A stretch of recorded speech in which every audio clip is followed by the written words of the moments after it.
All right, this is the one. This is the one that's in the zine. Somebody other than Andy needs to distribute the mail.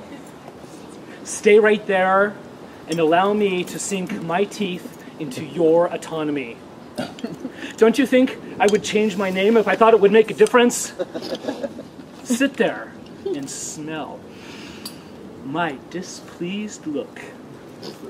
I left the Electric Sun Orchestra on the horizon when I was young, so go on, slather it on, rub it in, suck on the vapors of my authority. I won't stop until I've covered every exposed part of you with it, because do you honestly believe that you are the first person to ever realize that the person you most want to kill in the world is also the person you most love in the world?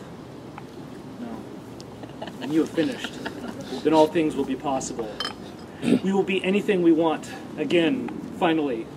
But until then, somebody other than Andy needs to distribute the goddamn mail, and I'm too fucking busy to do it. And I will do one more.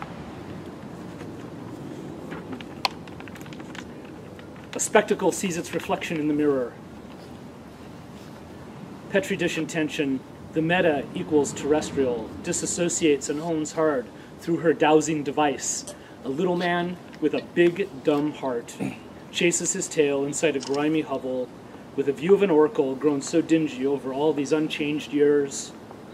Little man with nothing left to lose except a big, dumb heart, spending less of his life in the chasing and more time in the huddling, with his nothing left to lose connection to a browser of the spectacular, the habitually intense fascination embraced to his bosom with distended arms and swollen fingers, and wondering how long exactly have his nails been blackened and dying, and sobbing because he can't remember if it was a goddamn smartphone or a Blu-ray or even a sliding glass door to the visceral. It no longer resembles anything that should have meant something to him.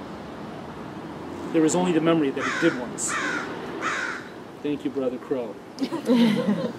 Once there were illusions of options, a promise of a key to a door to another life that could not be seen through the residue that won't wash away after all these unchanged years. By the time he realizes it has pulled away from his grasp, it was much too late in the day to track down yet another room with a newer and more improved view, the luxury of both pulling away from the mirror of his lust after having believed himself destined and thus entitled to both, and thus, with an unflinching eye, the meta equals terrestrial turns her gaze over to the very next Petri dish.